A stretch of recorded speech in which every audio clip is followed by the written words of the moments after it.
very unfortunate comeback for Conor that he did to himself, I guess. We don't know if he had a pre-existing injury, though. It's possible. There was a moment where he was kicking off his shoes outside the octagon. He was stumbling. Can't say for sure it was because of an injury there. Maybe he just lost his footing. Happens to everybody if you kick your shoes off like that. It could have been totally normal too. We have no idea. And then there was like a slight imbalance, and it looked like he grimaced when he was turning to the stairs after one of the referees was checking his gloves and all that stuff. That they didn't show. And it's possible he came in there with an injury, but then that raises the question, why would he throw this kick if he knew he was injured? Did he want a faster way out? Did he just want to throw something out there knowing that he was compromised, so might as well throw something crazy? But that would have aggravated the injury, so I don't know about that. Maybe he thought, I can't pull out again. I pulled out last time against Chandler. I'm not going to do that again. So I'm going to go in there, fight, and try to land something to knock this guy out because I'm clearly not at 100%. Saturday night, the goal of that was to more look at the injury itself, talk about what I thought was most likely. There, of course, has now been this really widespread conspiracy that McGregor was injured before the fight. Bottom line, yes, absolutely possible. It is certainly possible because a lot of these guys are dealing with injuries coming into these fights to varying degrees. Yes, bottom line, I do think it was possible that he was injured. Is the data convincing that he was injured? No, I don't think so based on everything we've since learned. As he comes down and lands, there is no shifting forward of that tibia. Also, he's coming forward. A lot of his weight being behind his body is a good thing for the ACL.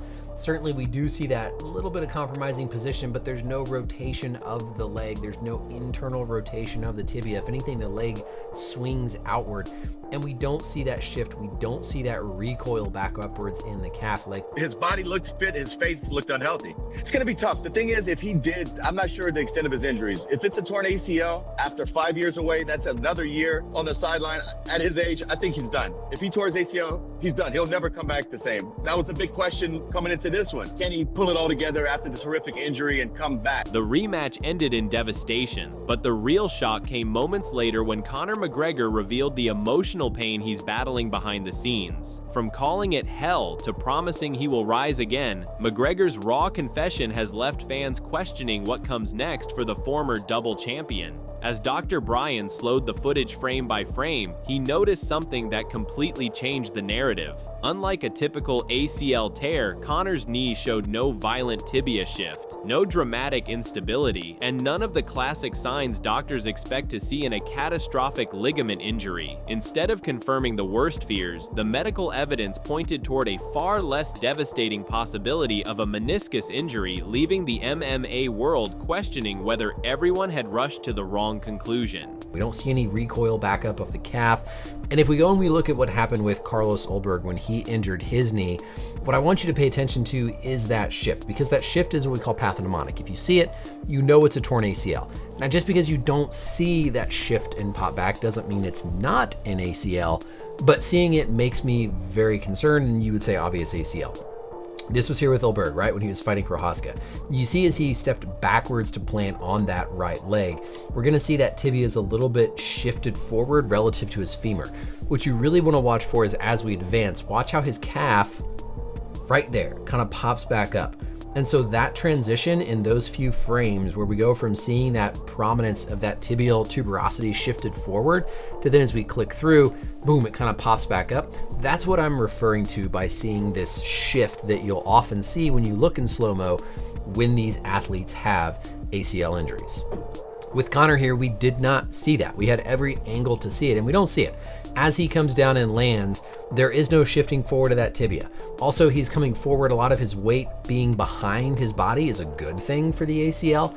Certainly, we do see that little bit of compromising position, but there's no rotation of the leg. There's no internal rotation of the tibia. If anything, the leg swings outward, and we don't see that shift. We don't see that recoil back upwards in the calf like we do with what I just showed you with Carlos Ulberg. So that's why I'm hopeful, I'm optimistic that this isn't an ACL. Yes, we absolutely have to be concerned about the ACL, but I'm still hopeful that this is just a lateral meniscus tear. The biggest clue fueling the injury debate came when Conor struggled to remove his shoe. briefly hesitating to put weight on his right leg. For a moment, it looked like undeniable proof that something was wrong before he ever stepped into the cage. But just as the speculation reached its peak, Dr. Bryan warned against jumping to conclusions, explaining that one awkward moment alone isn't enough to prove Conor entered the fight already compromised. So now let's talk more about the shoe part of this, because yes, I think this is really the only thing that I would look at and say, yeah, I could see where there's a little bit of an injury. We don't see him really tending to favor that right leg as he's going to take the shoe off, right? Yeah, maybe there's a little bit. So, right, he's trying to pull it off with his foot. We see a little bit of a stumble as he's trying to maintain his balance, and then he doesn't want to put that right leg down. That, to me, does suggest somebody who's a little bit apprehensive of putting weight on their right leg. And so seeing just this, I would be more on that side of yes, previous injury. But then we see this video of him warming up pre-fight, and this does not look like somebody who's got a knee injury. Just when the injury rumors seemed impossible to ignore, the locker room warm-up footage told a completely different story. Conor exploded off his right leg, threw powerful kicks, landed with confidence, and never once showed the hesitation of a fighter hiding a serious knee injury. Frame by frame, Dr. Bryan argued this looked nothing like someone battling a major ACL or crippling knee problem. In his view, this footage became the strongest evidence that Conor entered the fight far healthier than many fans believe. You see this, it looks pretty good. Like he lands single leg. This does not look to me like somebody who's dealing with a right knee injury. We see him land on that leg multiple times as he goes to kick, right up here, there he goes. Kind of comes down, he explodes off that leg, he's kicking with it. Now, the only different thing is he doesn't land quite as awkward on this warm up here, right, as he comes up and jumps and lands. He's in that same position with that trunk kind of tilted over the injured side, but he doesn't look hesitant. He never looks down to grab at his knee. I understand that sort of idea that like, well, why would you be putting your body through this in the warm-up? If you had a compromised leg, you'd surely have a different game plan. So the shoe coming off in the walkout, yeah, I could see that being consistent with being hesitant about putting weight on that right leg.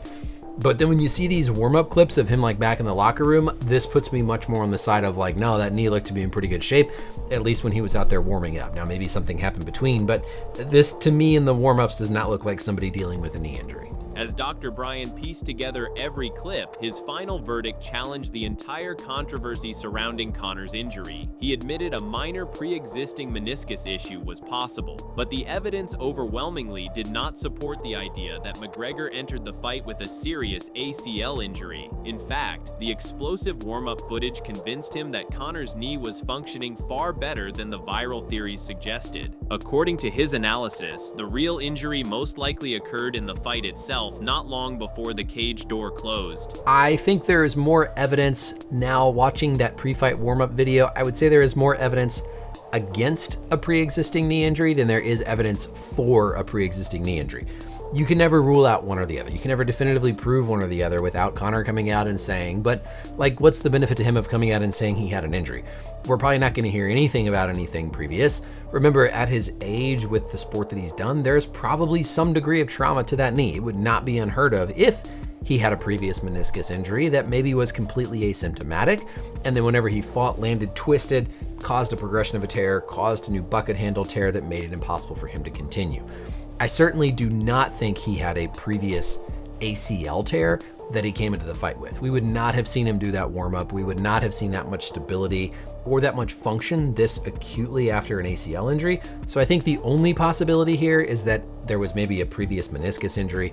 But again, the warm-up video looks far better than I think the taking off the shoe video looks bad, if that makes sense. Going forward with all this, McGregor, of course, has had surgery. We still don't know what that means. Dr. Bryan explained that everything now depends on the final diagnosis, because the road back could be dramatically different. If it's only a meniscus tear, Conor could be back training within weeks, but if it's an ACL, the comeback could take an entire year. That uncertainty has left the MMA world anxiously waiting, knowing the next medical update could completely reshape McGregor's future. Until the official diagnosis is revealed, every timeline remains a calculated guess rather than a certainty. If this is just a meniscus injury, the surgery might honestly be as simple as going in and cutting out the torn piece of tissue in the meniscus, and he could be back sparring in like 6 weeks. When they go in and do surgery for a meniscus tear, the goal is to repair the tear. The goal is to suture back that torn tissue, especially in the lateral or the outer meniscus, to try and maintain the biomechanic function, the stability, that roll of the meniscus. But sometimes surgeons don't know until they get in there. And so this could be we'll have to wait and see until we get in there again if this is a meniscus tear. Surgery for a meniscus repair is often going to have a 3 to 6 month recovery time frame.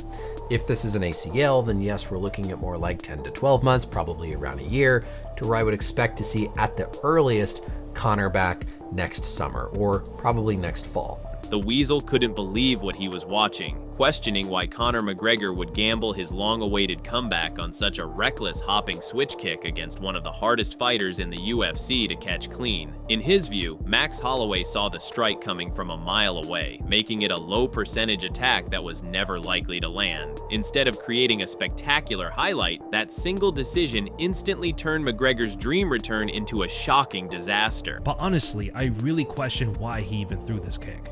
What was he thinking? Like, he throws this weird hopping switch kick at Max. I don't know what told him that he was going to land this on someone like Max Holloway. It didn't even get close. I mean, look how far away he throws the kick. Expecting this to land on someone like Max is crazy. Max is such a good fighter, very mobile, elusive in the stand-up. It's not going to land on him. And Max sees it from a mile away, picks up his guard, moves away, causes the kick to miss, and Conor lands wrong, blowing out his knee, and that was it. I mean, he threw another kick after, looked like he wanted to test his knee if it was still okay, and off of the second high kick, that misses as well, and his knee buckles once more. Absolutely tore something in his knee for sure. However, the Weasel believes Conor McGregor's comeback unraveled the moment his knee buckled after the opening kick, instantly changing the entire fight. Even after trying to test the leg with another kick, the knee gave out again, convincing him that a serious injury had already occurred. What was meant to be a legendary return ended in devastating fashion within seconds. He's going to be out for a very long time. Conor's done. He should retire. First he broke his left leg, now he injured his right leg, and it's pretty interesting because now in both Max fights, his knee got injured. In the first one, Max injured it in a grappling exchange, and in this one, for the second fight, Conor injures it himself, throwing a very unnecessary technique. This did not need to be thrown at all. I mean, expecting this to land on Max is insane. Out the gate like that for your big return. He must have been extremely confident in this kick. He threw it from so far too. He wanted the grand moment. He wanted the big comeback and finish it spectacularly. That's probably what he meant when he said that Max was not going to lay a glove on him. Because not only did he think this was going to land, but he probably thought this was going to knock Max out too. Furthermore, the Weasel praised Max Holloway's elite fight IQ, pointing out that the moment he spotted McGregor's damaged leg, he attacked it without hesitation. Every leg kick, stomp, and burst of pressure made Conor's balance worse, leaving his trademark left hand almost useless. In seconds, Max turned McGregor's injury into the deciding factor of the fight. Well, after he falls from the second kick, Max throws some ground and pound shots, Conor kicks him away, and right away Max starts targeting that leg with kicks. Throws a few leg kicks at him. It causes Conor's left hand to be thrown very awkwardly. He can't get his balance right. Max tries a stomp on the knee. Very intelligent by him. You know, he sees an opponent who has a weakness. He's going to attack it to win the fight. Very cerebral from Max. And Conor evades it. He actually picks his leg above it. And this could have been a perfect side kick if he wasn't injured there. Look how the leg's already chambered. Just a side kick straight into the body would have been perfect as a counter. But then after Conor tries to measure for the left hand, he parries the lead to open up the center. But when he steps to throw it, he loses balance again, falls to his knees, and Max lands a right hand, throws more ground and pound, and you can see Max is already asking the ref to step in. Conor's clearly hurt, and the fight is only going to get worse. Conor kept fighting though. Conor gets back up, and he goes to feint a knee. He picks up his left knee, which is putting all of his weight on his right leg that is injured. And that causes him to stumble once again, and the fight was over. The Weasel didn't hold back, calling McGregor's opening kick a costly mistake that completely underestimated Max Holloway's elite movement and awareness. In his view, Conor wasn't beaten by Max's offense. He was beaten by his own decision, handing Holloway the easiest path to victory imaginable. One reckless gamble erased years of anticipation in the blink of an eye. I think it was just an unnecessary move to throw. That is clearly underestimating Max Holloway to be throwing something like that at him. Like, it could probably work against Marcus Brimage. you know? But it's not gonna work on someone like Max. That's insane. And Max didn't even have to throw a punch. Conor took himself out of the fight, and that was the easiest payday ever for Max. He walked in, didn't have to throw a punch, walked out with millions, and said he was gonna go to the crab staple. I mean, why not? Can't complain. I really understand why Max wants the third one. Maybe Conor injures himself again and he gets millions on top of that too. And I think Conor just needs to retire. It's over. As the rematch may be over, but the debate surrounding Conor McGregor's shocking injury is only getting more intense. From McGregor's emotional confession to Dr. Bryan's detailed medical breakdown, the story has taken a dramatic turn that few expected. Some believe the injury happened before the fight, while others argue the evidence clearly shows it occurred inside the Octagon. Meanwhile, analysts like the Weasel have offered completely different perspectives on what truly ended Conor's comeback. Was it a hidden injury, one reckless decision, or simply Max Holloway's elite fight IQ that changed everything? Only the official medical diagnosis will reveal the truth, but until then, the MMA world remains divided. No matter which side of the debate you're on, one thing is certain: Conor McGregor's return didn't end the way anyone expected. The questions surrounding his injury, his future, and whether he'll ever fight again have only made this story even bigger than the fight itself. As new medical updates and reactions continue to emerge, we'll be here covering every major development. Until then, all eyes remain on Conor McGregor and what could be the most important decision of his fighting career. If you enjoyed this breakdown and want the latest MMA news, fight analysis, and exclusive reactions, don't forget to like this video, subscribe to the channel, and turn on the notification bell so you never miss an update. Share this video with your fellow MMA fans and let us know in the comments. Do you believe Conor McGregor suffered the injury before the fight, or did it happen inside the Octagon? Your opinion could be the next big debate.